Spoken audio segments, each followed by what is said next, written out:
हरे कृष्ण जय राधे। तो এখন মার্কণ্ড পুরাণ থেকে বেধির কারণ ও তার প্রতিকার নিয়ে আলোচনা হবে।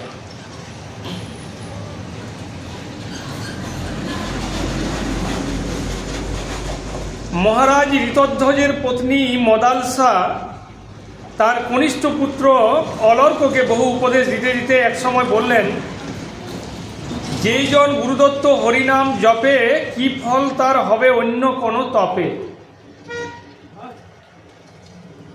যিনি হরিপরায়ণ হন তাকেই বৈষ্ণব বলে জানবে, আর প্রকৃত বৈষ্ণবকে দর্শন করলেও পাপ নাশ হয়। যার হরির উপর ভক্তি আছে, বৈষ্ণবের সমাদর করে, আধি বেধি তাকে স্পর্শ করতে পারে না, দূর থেকে পালিয়ে যায়। যে যে কারণে রোগের সঞ্চার হয় সেই সেই ভয় তার অন্তরে আর থাকে না। তো মায়ের মুখে রোগের বিষয় শুনে অলর্ক তাকে বললেন, মা, কি কারণে দেহে রোগের সৃষ্টি হয় আর কেমন করে তার প্রতিকার করা যাবে? মাকে জিজ্ঞাসা করছেন। তো পুত্রের প্রশ্নের উত্তরে মদালসা বললেন, হে পুত্র, সবাকার বীজ যিনি হন পরাৎপর, তিনি পরম ঈশ্বর। ভক্তিতে তার চরণে বন্দনা করলে পরম মঙ্গল সাধিত হয়। হে পুত্র, প্রথমে ব্রহ্মা 4 বেদ সৃষ্টি করলেন। আমাদের যে 4টি বেদ আছে আমরা জানি, তো ব্রহ্মা প্রথমে 4টি বেদ সৃষ্টি করেছেন। তা থেকে আয়ুর্বেদ সৃষ্টি করে দেব দিবাকরকে দান করলেন। তা থেকে এক সাহিত্য সৃষ্টি করে সূর্য শিষ্যগণকে দান করলেন। তারপর সেই সব শিষ্যগণ প্রত্যেকে এক একটি সাহিত্যের সৃষ্টি করলেন। তাতে চিকিৎসা শাস্ত্রের বীজ আছে, যার দ্বারা সকল ব্যাধি দূর হয়। বিচক্ষণ বৈদ্যগণ রোগ দূর করতে সমর্থ হলেও জীবন দান করতে কেউ পারে না। হরে কৃষ্ণ জয় রাধে। হে পুত্র, এবার তোমাকে প্রকৃত বৈদ্যের লক্ষণ বলি শোনো। যিনি সমস্ত চিকিৎসা শাস্ত্র অধ্যয়ন করে বিশেষ জ্ঞান লাভ করেছেন, ধার্মিক ও দয়ালু হবেন, তিনি ওই প্রকৃত বৈদ্য।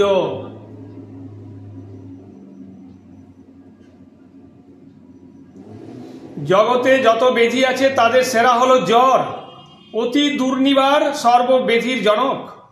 জ্বরের 3 পা, 6 হাত, 3 মাথা আর 9টি রক্তবর্ণ চোখ। কি বললাম? জ্বরের 3 পা, 6 হাত, 3 মাথা আর 9টি রক্তবর্ণ চোখ। শিব ভক্ত মহাযোগী বিকৃত আকার।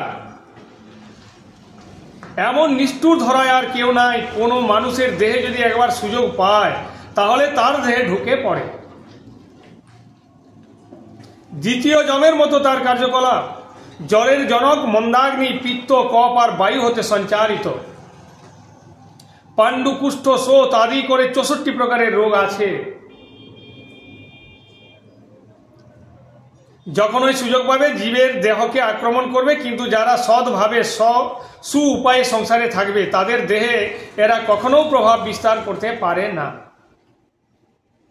হরে কৃষ্ণ জয় রাধে।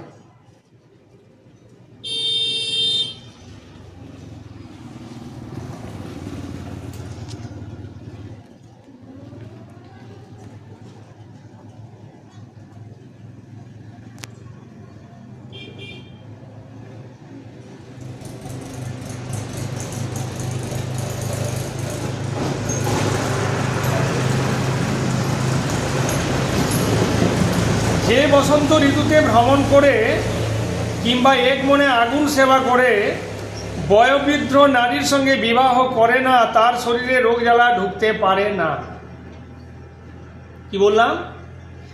যে বসন্ত ঋতুতে ভ্রমণ করে কিংবা এক মনে আগুন সেবা করে বয়োবৃদ্ধ নারীর সঙ্গে বিহার করে না, তার শরীরে রোগ জ্বালা ঢুকতে পারে না। নদীর জলে স্নান করে গায়ে চন্দন মাখে, গ্রীষ্মকালে সারা গায়ে বাতাস লাগায়, যথাকালে পরিমিত আহার করে, বর্ষাকালে উষ্ণ জলে স্নান করে, তাকে কখনোই জরা আক্রমণ করতে পারে না। শরৎকালে সূর্যের তাপ গায়ে লাগায় না, গভীর জলে স্নান করে নিয়মিত আহার করে জরা তার কাছে ঘেঁষতে পারে না। হেমন্তে গভীর জলে স্নান করে গরম ভাত খায়, তার কাছেও জরা যায় না। শিশির সময়ে অর্থাৎ শীতকালে উষ্ণ জলে স্নান করে সারা শরীর বস্ত্র ঢেকে রাখে, তাকেও জরা ধরে না। যে নিত্য নিত্য দধি দুগ্ধ কিংবা ঘৃত পান করে ক্ষুধার সময় উত্তম অন্ন খায়, তৃষ্ণায় শীতল জল পান করে, নিত্য তাম্বুল সেবা করে আর নিত্য গুড় খায় এবং ইন্দ্রিয় সংযমী হয়, জরা তার কাছে ঘেঁষতে পারে না। হে পুত্র, যারা শুষ্ক মাংস খায়, বয়োবৃদ্ধ রমণীতে উপগত হয়, গ্রীষ্মকালে গায়ে তাপ লাগায়, রাত্রিবেলা দই খায়, বেশ্যাতে আসক্ত, রজস্বলা নারীতে উপগত হয়, জরা ব্যাধি তাদেরকে আক্রমণ করে। যারা ব্রহ্মহত্যাদি পাপে রত, তাদের দেহে জরা সহজেই প্রবেশ করে। পাপ হেতু জীবগণ দুঃখ ভোগ করে, পাপহীন দেহে ব্যাধি প্রবেশ করতে পারে না। তাই জ্ঞানীরা ভয়ঙ্কর পাপকে বর্জন করে স্বধর্মে রত থাকেন, এক মনে হরিনাম রূপে তপস্যা করেন। আর যারা যথাবিধি সাধ্যমতো অতিথি সেবা করেন, জরা কখনো তাদের কাছে আসে না, ব্যাধিরাও দূরে পালিয়ে যায়। যখন ক্ষুধার উদ্রেক হবে, তখন কিছু যদি না খাও, তাহলে পিত্ত প্রকোপিত হয়। অর্থাৎ যখন আমাদের খিদা পায়, তখন কিছু না কিছু খেয়ে নিতে হয়। তাল কিংবা বেল খেয়ে সঙ্গে সঙ্গে যদি জল খাও, তখনও পিত্ত প্রকোপিত হবে। তাল আর বেল খাওয়ার সাথে সাথে জল খেতে নেই, তাহলে পিত্ত আমাদের প্রকোপিত হবে, তাতে জীবন বিনষ্ট হতে পারে। শর্করা ও ধনে চূর্ণ গুলে ভোজন করলে, দধি ও ঘোল ভিন্ন দুধ, ছানা কিংবা ছোলা খেলে পিত্ত নাশ হয়। তাহলে কি কি খেলে পিত্ত নাশ হয়? কি বললাম? শর্করা ও ধনে চূর্ণ জলে, অর্থাৎ চিনি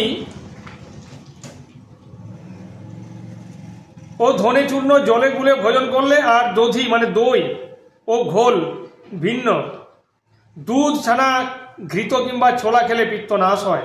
শর্করা ও তিল চূর্ণ একসঙ্গে মিশিয়ে আদা দিয়ে খেলেও অনায়াসে পিত্ত নাশ হয়। আর শোনো অলর্ক, ভোজন করবার পর স্নান করে বিনা পিপাসায় পেট ভরে জল খায়, তিল কিংবা কোনো স্নিগ্ধ তেল ব্যবহার করে, তাতে শরীর কফের বৃদ্ধি হয়। যদি ভোজন করবার পর স্নান করে আর বিনা পিপাসায় যদি পেট ভরে জল খায় প্রচুর পরিমাণে,